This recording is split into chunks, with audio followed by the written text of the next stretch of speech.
it's Tracy Tully, and you're listening to Tracy Tully Talks at bbsradio.com, the place to be right now. Streaming live with another 60 minutes of thought-provoking topics, sharing with you conversations that are relevant today, tomorrow, and in the future. Join me each week on Thursday mornings at 10 a.m. Australian time, AEST, 5 p.m. Wednesday PT. Hello, Los Angeles. If you missed the live show, jump onto your favourite podcasting platform and you'll find me on Tracy Tully Talks. We do have some adult language, so if you have some little ones around, pop on your earphones.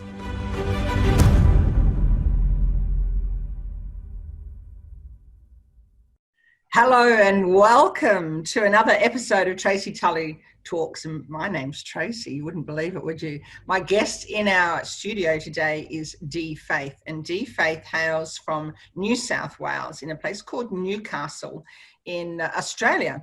So today I promise you lots of fun and fanfare with Dee. Now I'm going to just tell you a little bit about Dee.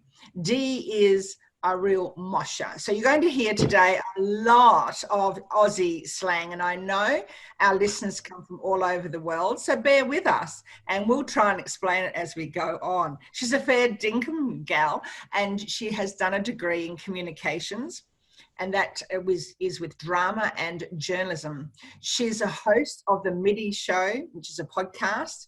She's an entertainer and comedian, and she's also the author of a book called The Dickhead List, and I love the sound of that book. Hello, Dee, and welcome to our show. Tracy Tully, thank you for having me. Great to see you. You're a breath of fresh air. I remember the first time I met you in Queensland, and you were so gracious and kind enough to give me a lift for about an hour to get to the airport to get a plane home. So I'm forever indebted to you. That's my pleasure, and I know what it's like to be hitchhiking from the Gold Coast to Brisbane with all your suitcases and luggage. No good. No good at all. Thanks for having me. Oh, it's good, and it's lovely to hear from you today. And I know that you've had your ear to the US elections. Tell us a little bit about what's going on in your world. So the US elections, I mean, if you're talking about a binary opposition between good versus evil and new world versus old world and deep state thinking and new world thinking and all the rest of it, this is the timeline. We are on track for something super exciting. I think so. Did you have a good show last night? We had a good show. So I had a special guest. We had Eva Milton come in she's a local politician here in Newcastle, and we're going to air the MIDI show, that episode, later on today. I've just got some editing to do because that's what you do when you've got your own show. But yeah, super exciting to see what the outcome is. I think there's a lot of political play and strategizing that's working around this at the moment. And I mean, let's just sit back. Yeah. Enjoy the show, see what unfolds. That's right. I mean, there's predictions and there's theories and there's all sorts of things that are floating around. And I mean, you know, if at some point, if it looks like a rat, smells like a rat and is a rat, then, you know, probably got to call it a little bit of rattage. But I think everything happens for a reason. And I think the universe is just going to put a little finger in, you know, give them all a little nudge. In a way, hey, stirring the pot. Stirring the pot. And we're all players, so, you know, we've all chosen to be alive at this time for a reason, so.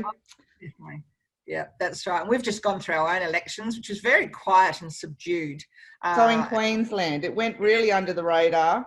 Yeah, very, very much so. So, and we still can't get across the border. I'm supposed to be in Sydney on the 14th, and I'm devastated that I'm not allowed through. And my sister tells me if I have an agricultural license, I can get across. So I said, give me some racehorses. I'll take them to Sydney to race. But no, not going to happen. Yeah. I mean, at the moment, so let's talk about agriculture for a start, because farmers at the moment are reaching out for people to pick the fruit. If we're not keeping the fruit picked and it's not going to shops and they're not being bought, then, you know, this is not so much a war about China and communism and all the rest of it. There's going to be a food and water war. Like, that's where do we get our produce and our next meal from? So backpackers aren't coming to Australia, of course, because of COVID. Australians don't want to work because they're all on JobKeeper. So, you know, like at what point, I know that there are some farmers and some agriculturalists at the moment that are actually upping their wages to about $3,000 a week just to get some people to their farms to pick the fruit that goes to Cotties, that makes the cordial that I like best. Well, it's interesting because my sister's an artificial inseminator, and she's a racehorse trainer and breeder, as well as a cattle breeder. She does a whole lot of other things. She's a freeze brander and racehorses, etc. And so what she does is she offers a service to the dairy people, farmers in and around her area here. And she's in what's called the salad bowl area. And so she goes and milks for free while they have some time off. Because as you can imagine how intense it is, dairy farming, and how difficult it is to get food on the table at the moment with in Australia because of the problems with the dairy industry. So she's called me up on the phone. She said, Tracy, I need help. You've got to come with me. We've got 3 a.m. starts. We're milking. I said, she's on. Let's go. So next week we're milking. And I think it's a really generous idea. But you are so right. Our agriculture is in dire straits, and we really do have to do something about it. Yeah, I mean, even if you finish school and you've got like that gap year between now and uni, or you're looking at getting some money so you can buy a car or all of those sorts of things, prime opportunity. Absolutely. And it's a really good world to live in for a while. I know I did asparagus cutting, and I actually did bull catching with my sister up in the Territory too, which was bags of fun and lots of this stuff. You went bull catching, and there's danger money in that. Yeah. It's a really interesting world. When my sister rang, she said, "Oh, I need to work." I was up in the Territory, sorry, the top end of Queensland, and I said, "Yeah, this is all that's available up. If you want to jump on a bus or car or drive up or whatever, come on up." And she did, and there we were in a bull catcher, and off we went with the truck, and we did. I mean, bull catching's not for the faint-hearted, really. I mean, that's why in Spain they have a red flag, surely. Absolutely, yeah. It's one of those things when you're standing on a beast and it's, you know, a bull, and a bull hasn't seen a human before, and, you know, the rise and fall of their body, and you're very vulnerable. You really know you're alive, and you can be just flicked off like a fly. But that's the world we lived in at that stage in our lives. Now it's racehorses. So and of course her cattle. So yeah, she lives a wonderful life, but it's a really hard, tough life with very, very long hours. So it is an issue here. Now, Dee, I really want to hear more about your book, The Dickhead List. Tell me. So The Dickhead List is something that I wrote 2 years ago. So this is the book. It's a classic. And you know what, it all being said and told, if I'd realised that Facebook was as heavily monitored as what it is, as it's come to light that it is, I probably would have called it How to Be the Best Person You Can Be on the Planet. I thought this was catchier.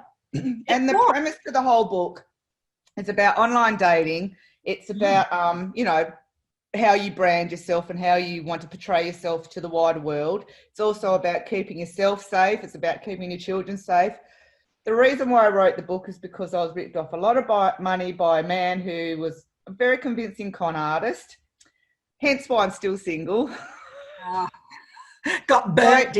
But my story is not unusual. This is a really common element that happens. I mean, there was a series on Netflix called Dirty John. Very, very same, different. You hear of women and men all the time being conned by people and getting money out of them, all in the sake of love. And, you know, at the time we were going to get married and yada, yada, yada, but it's just all talk. So I honestly am a believer that you have one mouth for a reason, 2 ears for a reason, your eyes to see all. Yeah. Once bitten, twice shy, hey? Once bitten, twice shy. So I'm actually, this book was written pre-COVID, but at the moment in the US, this book is just flying off the shelves. Like, I sold 75 copies last month alone. So maybe because of COVID, there is a lot of online dating going on. Yeah. And people aren't really sure what they do. It's not they can go out and meet people at a bar anymore. So online dating is a really accessible way to meet people. And even if you aren't online dating, I'm actually physically not online dating at the moment, but my Facebook page may as well be Tinder. The amount of friend requests that I'm getting at the moment is like, it's literally unbelievable. So if you know, I'm not actively looking for someone to be in my life at the moment. And I guess when you're not looking, that's when they show up. Yes. So who knows? But I'm actually going to write another book. I'm in the midst of writing another book. I'm thinking about calling it Body on the Line. Oh, tell me more about that. No, So I think there's been a bit of a fundamental shift with COVID. yes. I think the way that we actually can meet now, and not even talking about the 1.5, but just the whole way that we kind of are really, look, I don't know for the most part, but I think generally people are lonely if they're not in a relationship. You kind of need to be validated because you're at home by yourself, and God forbid if you're wearing a mask, no one wants to share your germs. So No. I just think at this time we're reaching out, and I think your level of communication has got to be a little bit higher than the standard that we have been used to. And as much as pictures do tell 1,000 words, sometimes you can leave that little picture at home. Oh, I can't wait. It's not necessary.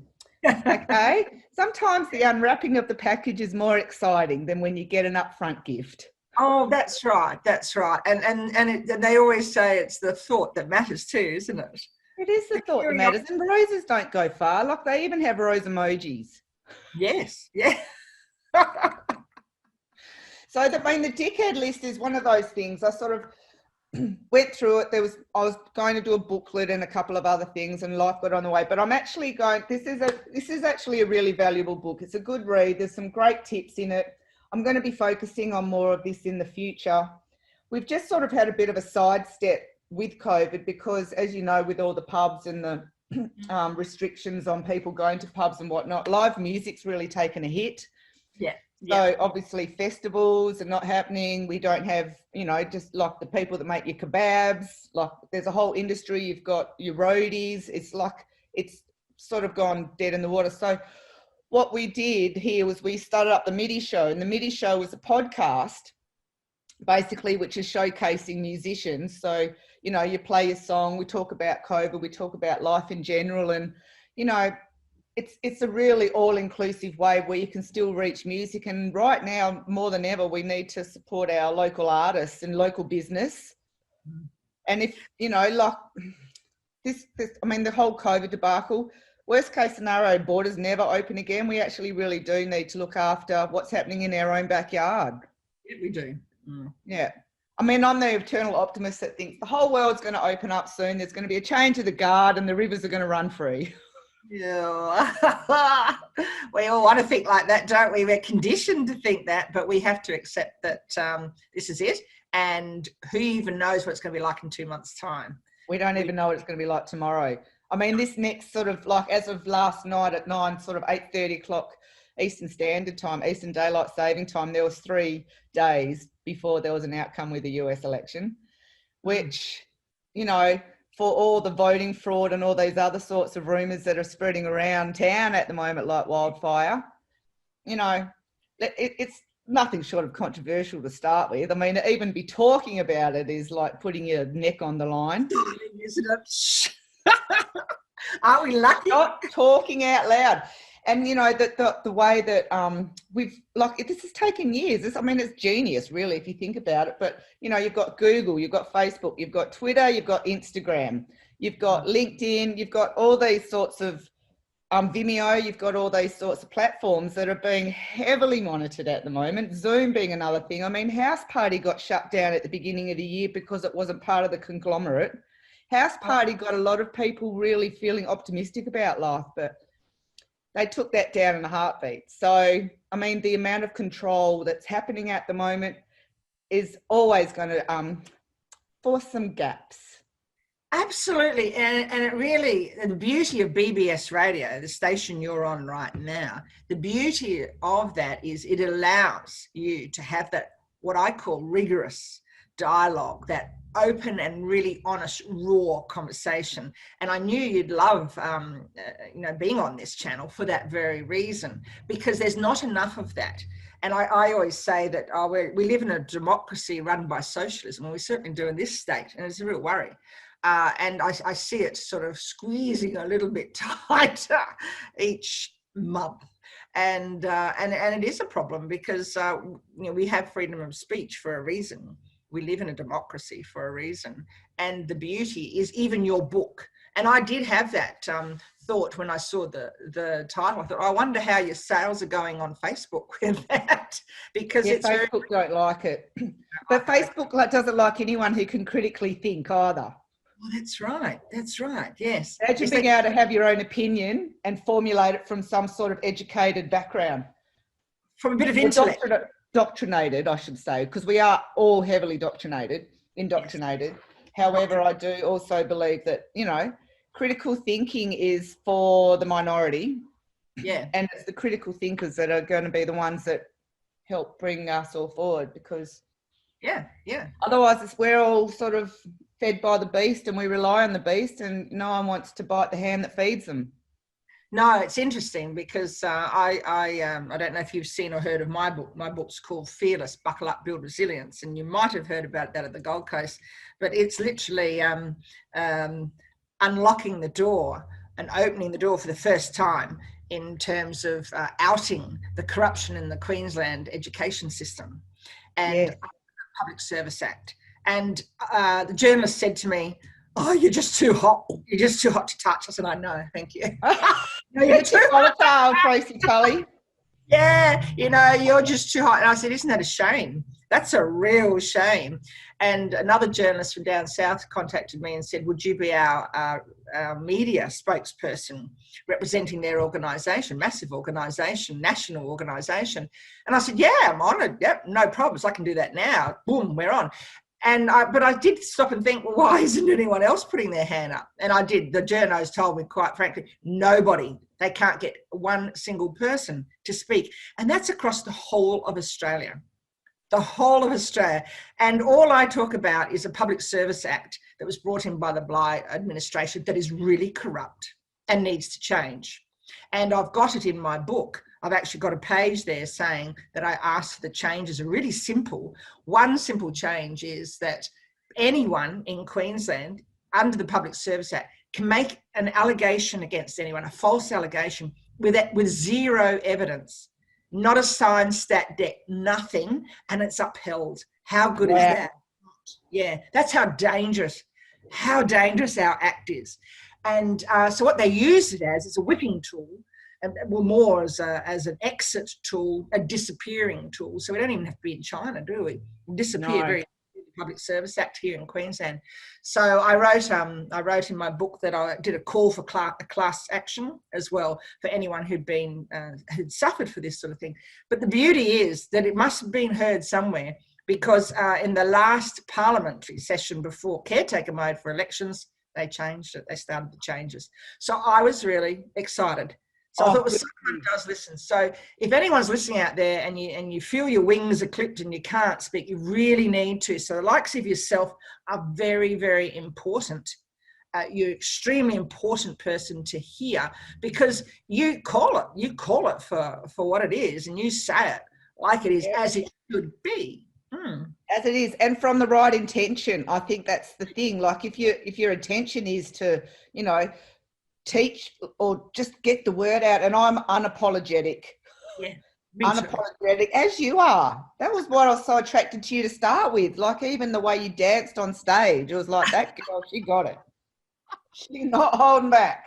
No opinion of anyone in the whole room is going to affect this lady. Zero tolerance of bullshit. Absolutely. Zero tolerance. And I think that's the beautiful thing about getting a bit older as well. I really feel like I've found my feet. I'm going to be 48 in April. And I know that's still young really on the planet. But when I was a young girl, I thought 48 was old. And I only feel like now I've actually kind of got a grasp on what I'm here for and what my purpose is for. And to be unapologetic and to not be filtered. And I'm meaning across the board from, you know, Facebook filters of the whole bunny ear thing, the whole nose thing. Like, sweetheart, you do not look like that. I'm sitting across the road from you. I love unfiltered. I do unfiltered. That's me. Unfiltered. I mean, you know, like we a lot of our children, like from the Bratz dolls, like I've got teenage daughters, and they've been groomed to look a certain way, and they're on Instagram to appear a certain way. They've got these up the bum swimmers because that's the way that they're, you know, the whole thing is so grossly manufactured.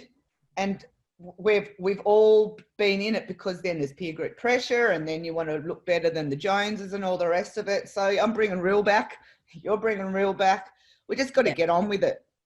Absolutely. We need more of us, don't we? Us unfilters. Aren't the unfilters, because otherwise, because what happens is, you know, your thirst for likes, or your thirst for recognition, or your thirst for whatever it is dependent on other people, which is dangerous, because then you get mental illness like depression, anxiety. You don't know who you are. Like, you overeat, you binge eat, you go and, you know, drink copious amounts of alcohol, you do ridiculous dumb drugs, or whatever it is that your coping mechanism is. You know, same here. A lot of people are actually online for that 2-second buzz when someone swipes right at them and says hello, and then it stops and it keeps going on and on and on. It's like eating sugar. Yes, it is, isn't it? Keep the high going. So there comes a real validity in time where you stop and take stock and spend some time with yourself, because that's where the real growth starts. I think once you've kind of got your head around that, and it's a daily thing like washing your teeth, brushing your teeth, but I've started now in the morning saying, you know what, I actually do love and cherish myself. Like, let's go. Yeah. You've got this vessel, honey. I know you're 5'2", you want to be 6'2", but you're not. You're just going to have to roll with it. I'm tall, and you know, the only good thing about it is that I can reach the high shelves. Yeah, really. You end up stooping, or you can't get. Or I have a lot of clothes with short sleeves. So you're always cuffing. Yeah. I've always got to roll my sleeves up, because my arms are too long. I can never get a pair of gloves that fit me. My fingers are too long. My feet are long, but both my kids' feet are way big. Yeah. So they good grip on the world. So tell our listeners, lovely lady, tell our listeners all about what you do. Well, professionally, I'm a property valuer, so I spend a lot of time reading the market. I work for the banks. Yeah. So I've noticed a lot of the criteria at the banks are being changed, because in light of COVID, a lot of our commentary is around, you know, the market's uncertain, it's this and that, but the restrictions that are coming in with lending at the moment, I mean, Australia, you don't even actually have to be an Australian citizen to buy property in Australia at the moment. Yeah, it's been going on for years. For about the last 36 months, it's been prevalent. It's been a real worry. And when you look at like RP data maps, where you actually see what's for sale in the last sort of 6, 12, 18 months, there's a lot of China-owned properties that are in Australia at the moment, which is alarming. Yeah. I've also seen a lot of the banks at the moment that their criteria is sharpening up, because what happened once upon a time is you used to compare a house. It was either better than or worse than the one, and you called it. So now it's like, I'm not going to call it unless you've seen the title certificate. I'm not going to call it unless I've seen the covenants. I'm not going to call it unless I've seen any restrictions that can actually set this property back, so then I become liable. And the other thing is, be careful who your bank is and who their allies are. So have a think about it. Genworth, for starters. Genworth is a Chinese-owned bank. Genworth is the company that you go to when your banks can't get you enough money for you to get over the line, so you need to pay insurance. That insurance money is Genworth money. So our actual money is going straight offshore. Ooh, how did Genworth is owned by China. So do some research on the banks, of which bank and where the highest peg lies. Who owns what bank? Ooh. I'm not going to go through which banks I wouldn't go through, but if there's a link, because there's so much liability in that, but I really do want people to take the time, and if they need to pay for Genworth, I would reconsider that loan at the moment. I'll tell you why I would like you to reconsider that loan, is because let's just say this COVID thing does continue for a little bit longer and you are out of work and then you cannot repay your loans. I am hesitant to think that if you can't pay your loans and yet your house is owned by a Chinese bank, do they just need to call a locksmith? So let's be really, really careful about what soil is under our feet. I love it. Oh, I love it. And it's So really I good. do that during the day, and I see a lot of people, and what's happening, I'd say about 95% of our work, or maybe not that, that's probably a bit much, but it's a lot of refinancing. So people aren't working, they've put a freeze on their loan or whatever, and they've just asked for maybe 6 months reprieve, but they're also getting out 50 grand as a refinance so they can live for 6 months. Yeah. But it's not funny money. This is money, not only have you borrowed, but you're paying interest already, and then you've got to pay interest on that money. So I just really see a lot of people getting themselves into some financial difficulty in the next, 6 to 8 months. And that's not even with COVID as thrown into the mix. No. So yeah, It's a bit tricky. It's very, very real, isn't it? I said Really to our son about, I don't know, 4 or 5 months ago. And once we got into COVID, he was working for the government. And I said, mate, get out and get a permanent position, because the government here does, I don't know about New South Wales, all contracts. It's all contract. So there's no stability in any way or form. And of course, as you can imagine, he was working for biosecurity. So people were just dropping off like flies and disappearing under the PSAM, just dropping off, contracts finished, gone. And our son said, Mum, this is not good what I'm seeing. And he was picking up all the extra work and more work and more work. I said, mate, government, get out, get a job that's permanent, that you've got some relative safety there, and that you're not drawn into this issue. And so he did, thankfully. He listened to his mama and he did it. Boom. Well, it's a worry, because the whole idea is to have as many people as you can on government benefits, because you're relying on the benefit. If you're lucky enough to be able to live in a place that you can pay rent, like there's not really that much money left over for food, clothes, or luxuries. And I mean, let's face it, mostly demographically speaking, that's cigarettes and alcohol. Yeah. You haven't even got to Tuesday and you've run out of money. Correct, especially with the cigarettes and alcohol. I suppose that was the biggest disappointment for me, was seeing the pubs, the drive-throughs left open, through COVID. I just thought that was a bit sad, really sad. You knew that bottle shops were an essential service, hey? Yeah, essential service. You learn. I know. A sad story, isn't it? That and AFL, of course, in Queensland, here, essential service too. And I mean, I know you've got the horse behind you and you are part of the horse industry, but I mean, racing hasn't stopped. Greyhounds haven't stopped. And you think about it, like not even 18 months ago, there was a whole debacle about greyhound racing and how, that industry was dubious. Yeah, and it was dubious. And is yet still continues to flourish. Yeah, that's right. And there's a lot that's dubious in the racing industry too. Don't get me started. Luckily my sister's not here. But we're very very vocal in terms of our standards are really, really high, as they should be when you have the responsibility of a beautiful trusting animal. And I just went down the other night to help, and they all come running up to the fence. These are racehorses, like primed to go the next day, and they're running up, and they're just beautiful. And there's no reason not to be like that. There's absolutely no reason to be.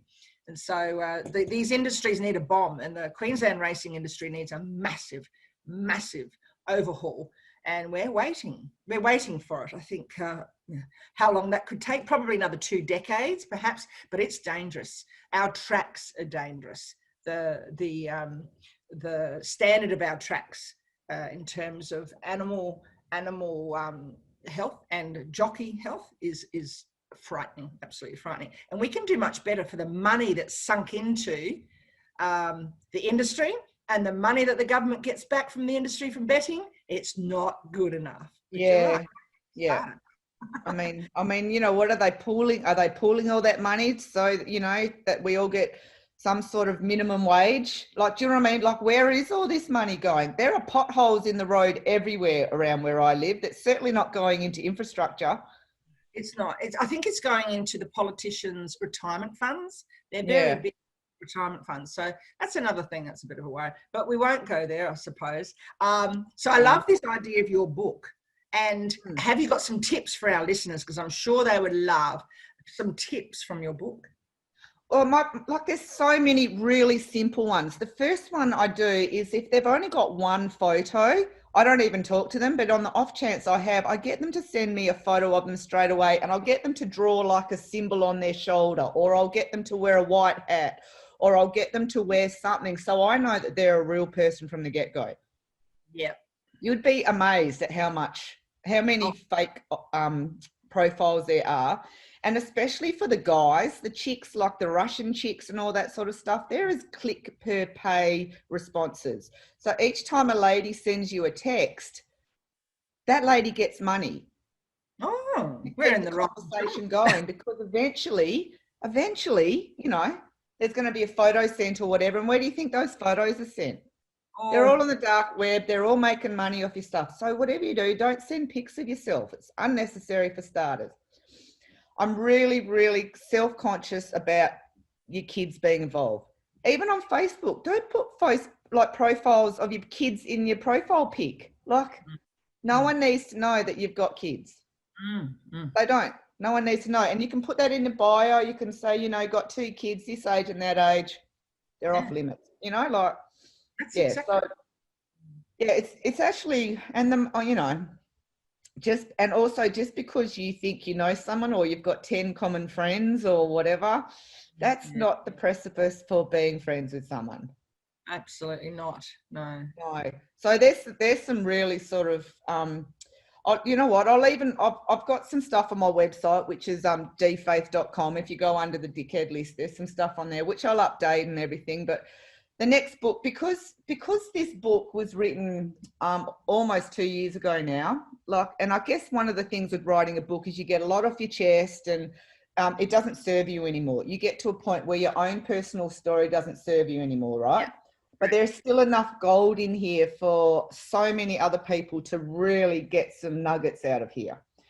I think what happens is once you've actually written something on paper and you've put it out there and you've made yourself vulnerable and all the rest of it. I mean, I lost 8 kilos writing this book, just kind of letting go.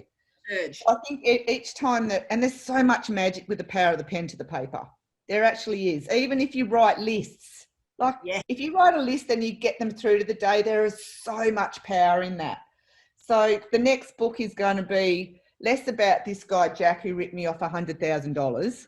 Yeah, Jack. Is Jack his real name? Yeah, no, his real name's Darren Christensen. Oh. Watch out, Daz. Watch out, Dazza. Watch out, Dazza. But, you know, he knows that he's done it. It's not like he's oblivious to what's happened.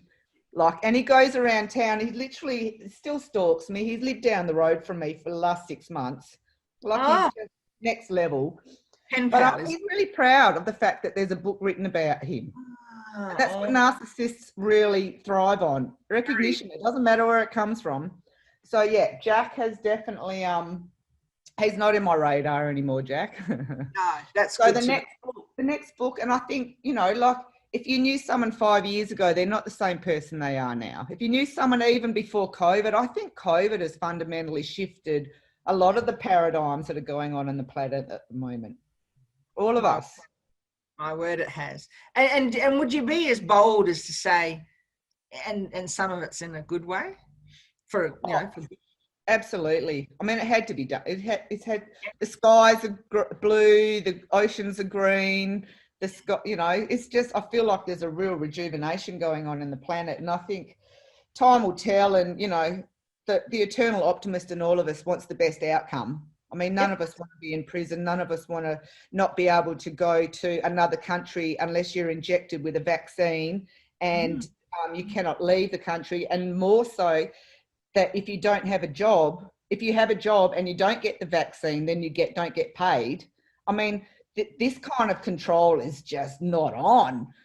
Seriously, you don't get jabbed, you don't get paid, you don't leave the country, you don't have a passport. Sorry, darling, you need to have a needle. Yeah, interesting, isn't it? I mean, even if you talk about the highest of the tinfoil hats and the highest degree of what we can do, to fact that, you know, they're thinking of DNA changing the human body through this vaccine. I mean, that makes us part human, part robot. Really? I know we all get Botox from time to time and we all want to be the best version of ourselves and yada, yada, yada. But like, I like a good line. Well, I've just been to the doctor and had some sun cancers burnt off. I would have rather Botox than that, but anyway. Yeah. So it's a worry, and I'm not an anti-vaxxer by any stretch of the imagination, but I'm certainly anti-Gates vaccine. Yeah. You want to no good can come from that. Yeah. And the thing is, I don't even eat genetically modified butter. No, I don't blame you. No, you're going to go do the real deal. Real deal. Support local. Support our farmers. I'll be drinking milk straight from the vat next week, and I'll love it with cream. You know, and it's so thick and creamy, and is it pasteurized or unpasteurized when it's straight from the udder? Oh, no, unpasteurized. But once it goes into yeah, because then they boil it and whatnot, don't they? Yes, they mix it, great big vats, and they mix it, and beautiful industry. It's just such a sad industry. The government hasn't supported it, and they literally sold it out in Tasmania to Chinese, and there's no dairy industry there at all. So it doesn't take long to decimate. Yeah, and you know, the whole big company sort of ideology, and all the farmers that, you know, I mean, you look at it, Coles, even, I don't often shop at Coles and Woolies, but when I do, I've noticed the products that I used to like aren't on the shelves anymore. And I've also noticed that the products that there are to choose from are all like Coles branded or Woolies branded or Safeway branded, or I don't know, it's different packaging, but I don't see old Bobby Joe from down the road with his, you know, cereal anymore. No. They can't. And when they took Holden out of Australia, whether you like cars or not, our manufacturing industry is all offshore. We've been hamstrung. We've done it ourselves. Well, thanks to the government. But, you know, like Trevor down the road, he's a pretty good mechanic. Look, what's he doing now? He's down the bar at 12 o'clock having a drink, 1.5 metres away from his mate, Barry, because they can't go and work down at the Holden shop anymore because they don't know how to spin a tool because it's all in China. Yeah, real worry, isn't it? It's a real worry. I mean, all of our manufacturing, we are really strong as a manufacturing company, and I mean, country and farming. I mean, God, we've got all the best minerals on the planet. We certainly do have. We certainly do have, and that's another topic, isn't it, altogether? Because we've currently got issues here right outside my door about a coal company it was political. It's not allowed to continue. Yet another coal company that has links to someone high up, it can go. It got the green light, but not this one down here. Very, very sad. So I was invited. There's a whole lot of that going on. Oh, just a heap. You know, it's funny because Wagyu steak was involved, I'm sure. That's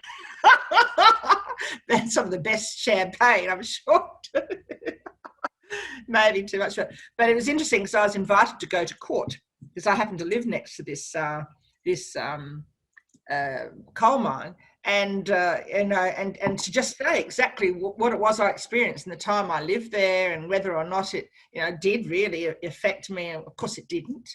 And this mine allowed me to drive all over it. I had my nose in everything before I went to court because I insisted that. I said, I want to know everything about this place. And they were just, yeah, come on in, this is really good. But what people were trying to make me say was unbelievable, absolutely unbelievable. And I don't know if you know, but I've got a truck license. You probably expect I would have a truck. Of course you've got a truck license. I drive like yes, full ball, full out. I go through all 15 gears. Yeah. But I one of the questions this greenie group actually was trying to smash my career while I was on the stand. And they were up me for the rent about how dangerous it was on the roads with the mines truck.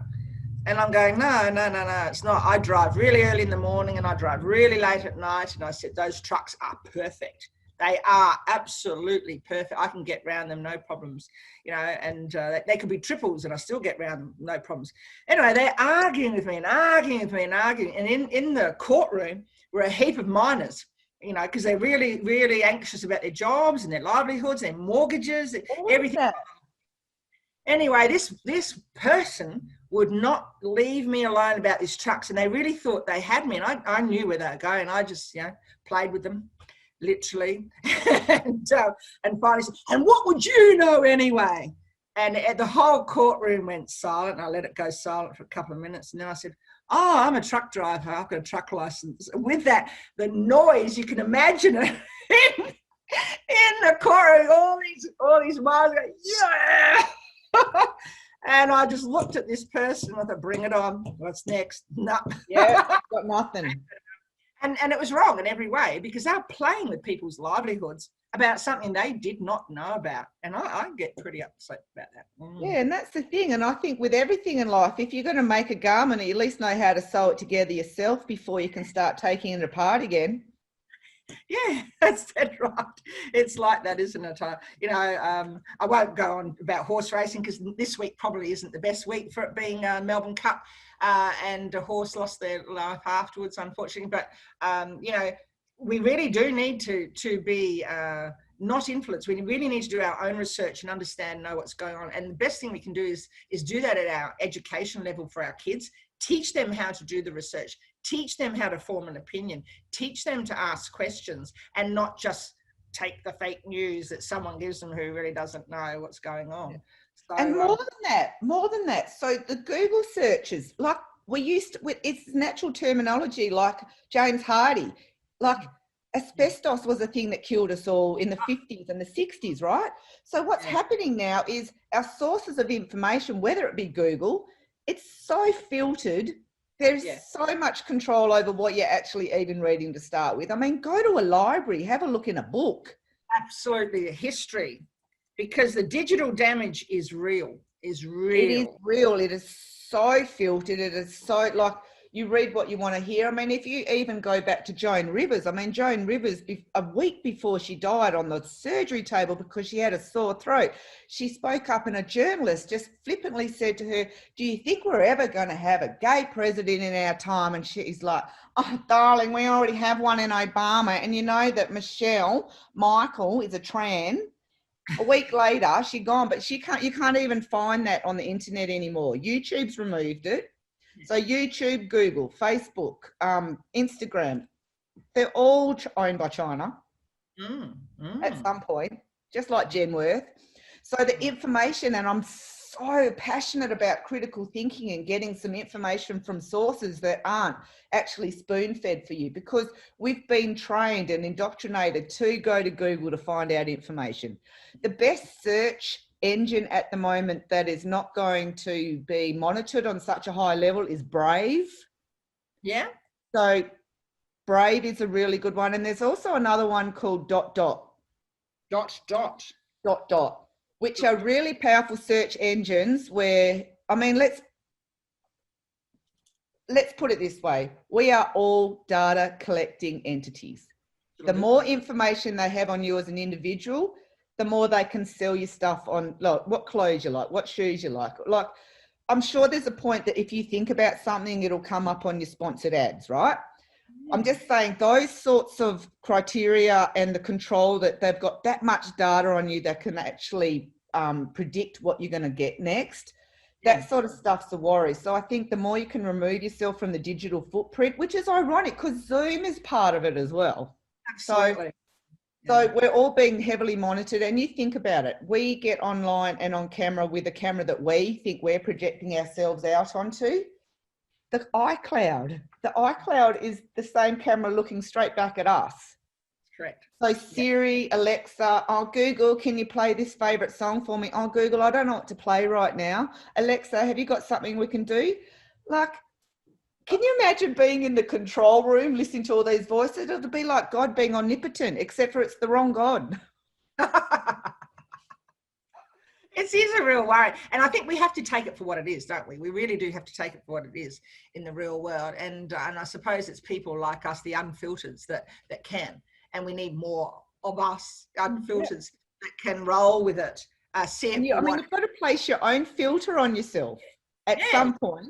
But I also think that to unfilter yourself. You're putting we talked about it, you're putting your neck on the line, but like right now, will the real Slim Shady please stand up?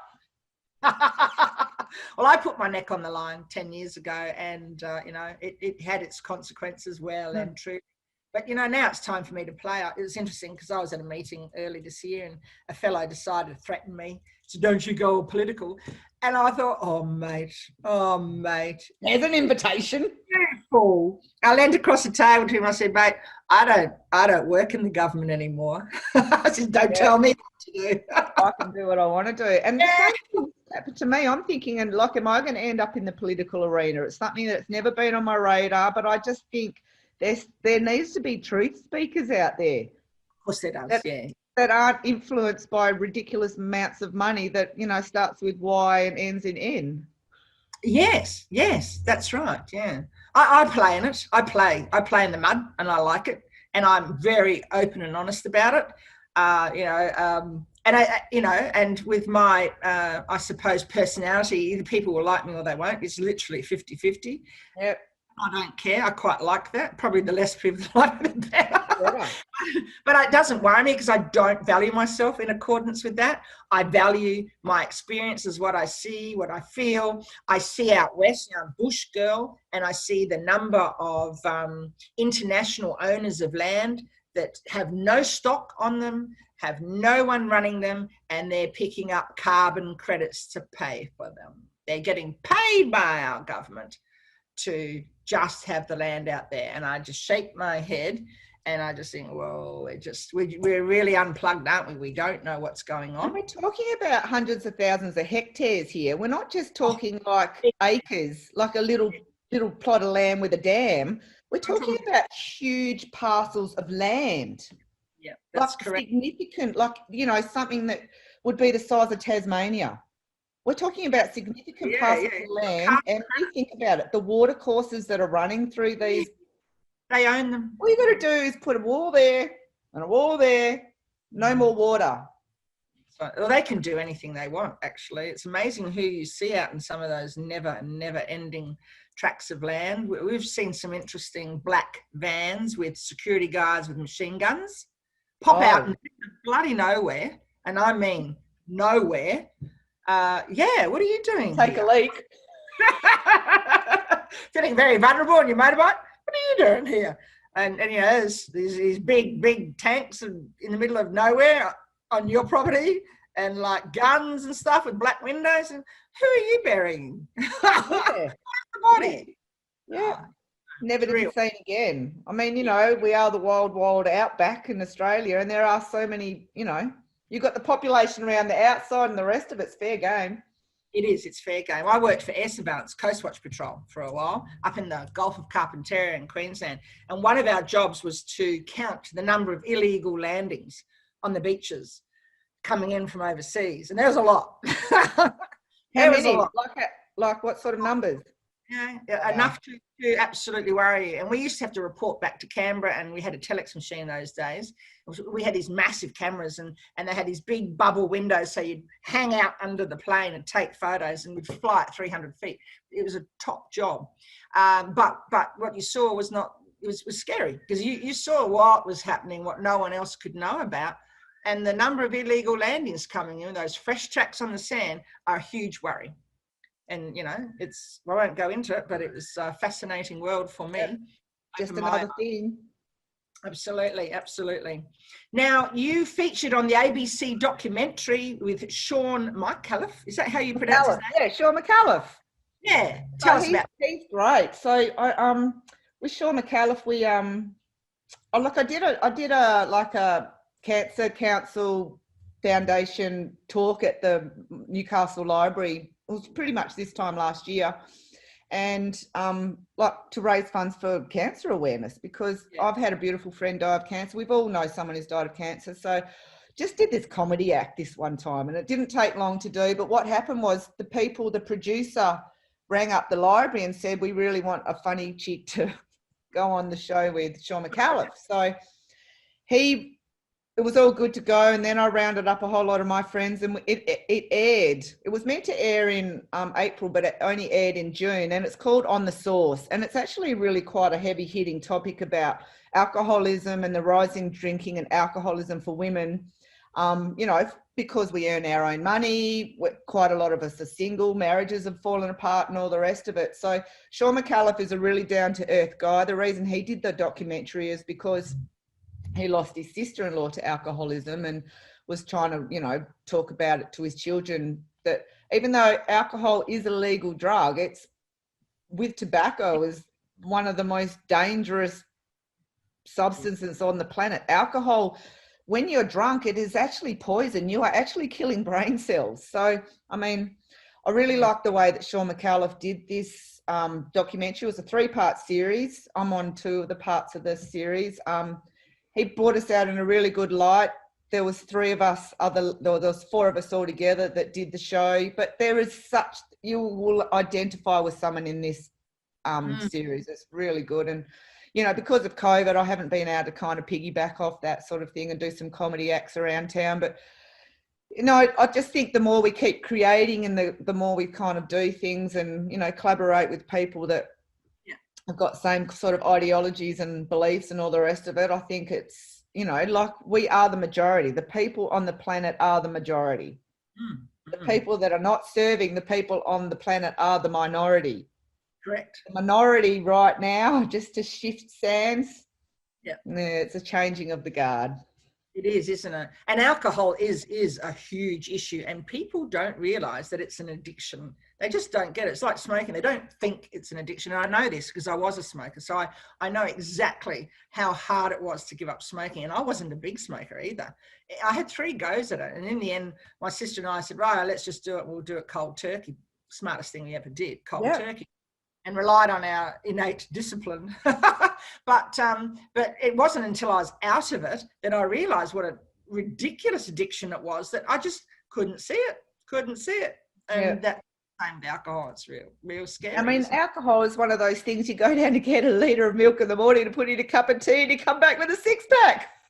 Yeah. I know when I was young, we used to, you know, this is our bush driving days, we used to actually, you know, measure 100 kilometres in terms of how much you could drink, how many 6-packs that would take to drive 100 kilometres. And we had 40, what we call 40-pounders bottles of rum in those days, you know, the 1130, I think it is now, metric. Anyway, you know, a 40-pounder in those days up in the Gulf, you would buy the whole bottle on the bar, and that would sit there next to you, just like the cowboy movies of long ago, but it was fair dinkum. I lived in that era. You had your 40-pounder on the bar, and you just bought your Coke. Wow.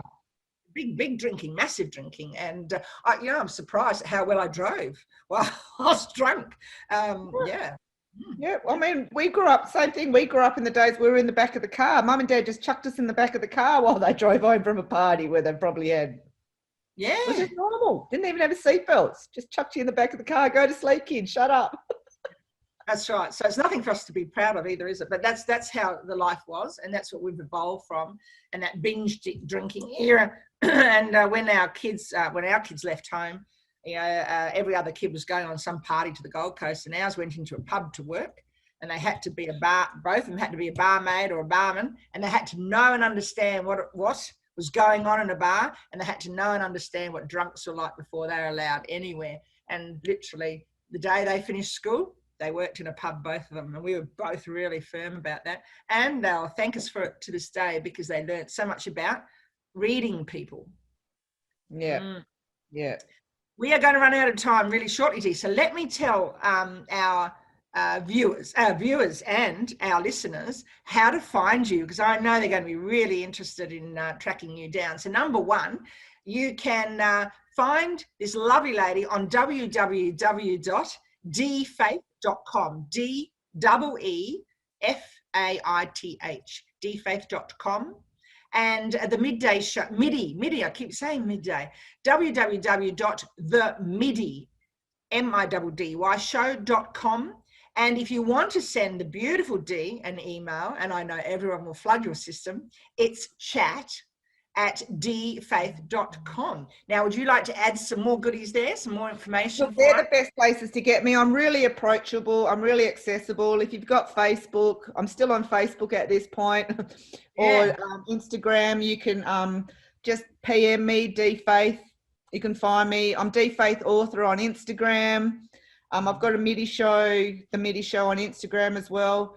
I'm actually looking for someone to do some social media for me because, you know, I'm born in 73, so I'm not as good as you younger guys, but you know, you do what you can. But just reach out, say good day. Everyone's got a story, always interested in the story. We're currently doing a pilot for a TV show at the moment as well, which has got a lot of interest that we're trying to formulate. So, you know, just reach out. There's always something around the corner with us. You never know what's going to happen. That's good. I love the sound of that. Unpredictable. Yeah, absolutely. Unpredictable. Keep you on your toes. Keep you on your toes, totally. So that's dfaith.com, and you'll be able to find Dee on the internet. Now, we're going to have to wrap up really shortly. So, Dee, I just love having you on board. Can't wait for you to come back again. The Unfiltered. I love the title. I don't even think I shared it because I was so worried you weren't going to come on board. And where's she gone? She's still drinking her cuppa. Oh, see, the thing is, because we're an hour ahead of you, we're in daylight savings time. So I was ready an hour ago. Sorry about that. No, so this is the second installment. So we'll have to have you on board for the third installment, won't we? Thanks, Tracy. Yeah. All right. So listeners, thanks for coming on board and listening to us today. You can find out all about us on bbsradio.com/Tracy Tully Talks, and drop us a line, or you can find Dee on her website, or myself on www.tracytully.com. Larger than life we are, us women. Thank you for listening to our 60 minutes of inspiring topics, and they are, weren't they? Really inspiring, Dee. Thank you for listening with us today, and we wish you all the very best, and especially over there in America, since you're in election time. We know that you're very patient and you're waiting very patiently for those results, and the rest of the world is too. And all the best. I hope you get what you want there, but not always do we. So for the rest of our listeners across Australia and internationally, all the very best. If you're in the Philippines, our thoughts are with you with the typhoons, and hope that you're on dry land now. So thank you, Dee. Thanks for coming along and joining us. And we're going to sign off pretty well now, I'd say. So cheers. Thanks, Tracy. Bye. Thanks for listening to another 60 minutes of inspiring talking points on Tracy Tully Talks, brought to you by bbsradio.com. Tune in every Thursday morning at 10 a.m. Australian time, AEST, and 5 p.m. PT time in America. Leave me a message on my website at www.bbsradio.com/Tracy Tully Talks. If you're interested in lifting the profile, presence and profit of your business, sponsorship opportunities are available. Until next Thursday, it's goodbye from me.